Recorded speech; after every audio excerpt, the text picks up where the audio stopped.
주님의 음성 앞에 이렇게 함께 고백하며 나아갑시다.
주가 주시는 참된 기쁨도 헤아릴 수 없도다.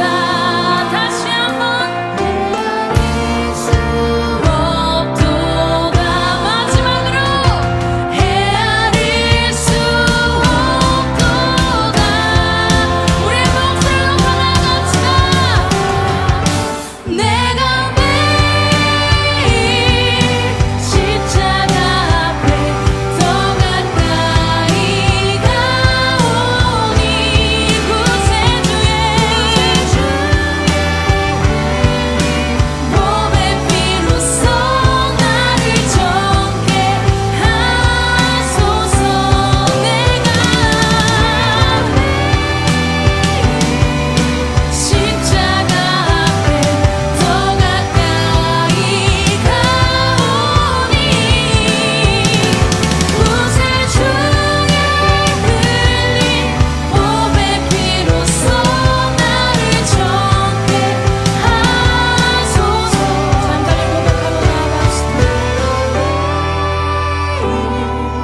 십자가 앞에 더 가까이 가오니 구세주의 흘린 보배 피로써 나를 정케 하소서. 잠잠히 고백하며 나아갑시다. 내가 매일 십자가 앞에 더 가까이 가오니 구세주의 흘린 보배 피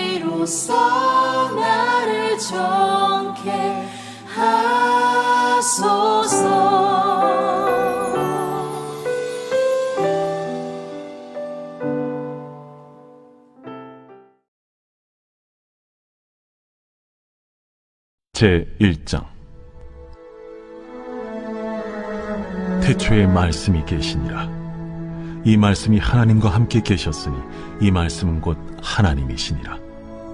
그가 태초에 하나님과 함께 계셨고 만물이 그로 말미암아 지은 바 되었으니 지은 것이 하나도 그가 없이는 된 것이 없느니라. 그 안에 생명이 있었으니 이 생명은 사람들의 빛이라. 빛이 어둠에 빛이 돼 어둠이 깨닫지 못하더라. 하나님께로부터 보내심을 받은 사람이 있으니 그의 이름은 요한이라. 그가 증언하러 왔으니 곧 빛에 대하여 증언하고 모든 사람이 자기로 말미암아 믿게 하려 함이라. 그는 이 빛이 아니요 이 빛에 대하여 증언하러 온 자라. 참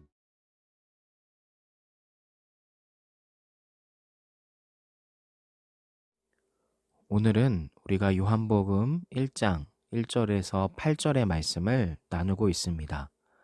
오늘 본문의 전체적인 내용은 사도 요한이 태초부터 계셨던 말씀, 곧 로고스라고 하는 그리스도에 관해서 설명을 합니다.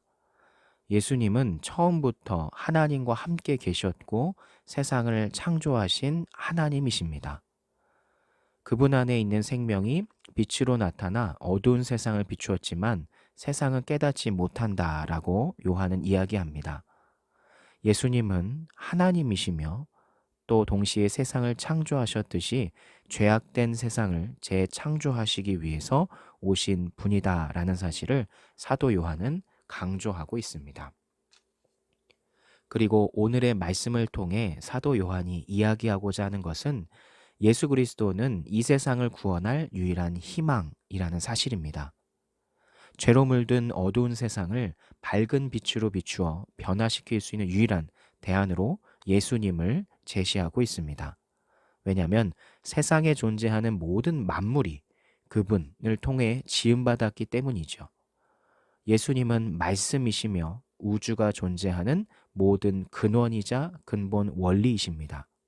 그 때문에 지으신 분 외에는 완전하게 회복해 하실 분도 없다는 거죠. 어떤 물건도 만든 사람이 그것에 대해 제일 잘 알고 고장났을 때 제일 잘 고칠 수 있는 겁니다.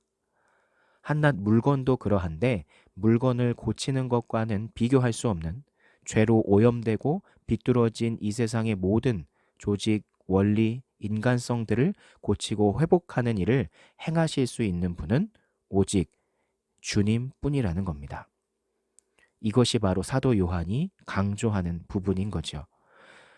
그래서 이 내용들을 통해서 오늘 여러분의 삶 가운데 주님에 대해 잘못 오해하고 있었던 것은 무엇인지, 그래서 내가 내 삶에서 고쳐야 될 것은 무엇인지, 이런 것들을 한번 깊이 생각해 봤으면 좋겠습니다. 역사적으로 예수 그리스도의 신성, 곧 하나님됨을 의심하는 주장들은 끊임없이 있어 왔습니다. 최근의 예로 보면 다빈치 코드라는 책과 영화가 사람들에게 큰 인기를 끌기도 했습니다. 그런데 그리스도인들은 그런 현상을 보면서 의심을 갖거나 두려워하거나 놀랄 필요가 없습니다.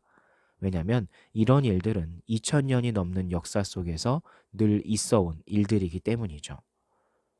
주님을 한 인간으로 격화시키려는 의도는 주님을 흠집내서 믿지 못하게 하려는 사탄의 음모에 불과하다는 사실을 여러분이 기억했으면 좋겠습니다. 예수 그리스도께서 곧 하나님이심을 우리가 믿고 예수님께서 우리의 삶의 희망이시라는 사실을 기억하시면서 오늘의 묵상을 이어가시고 또 그 묵상을 통해 순종을 다짐하는 우리 중고청 여러분들이 되기를 소망합니다. 감사합니다.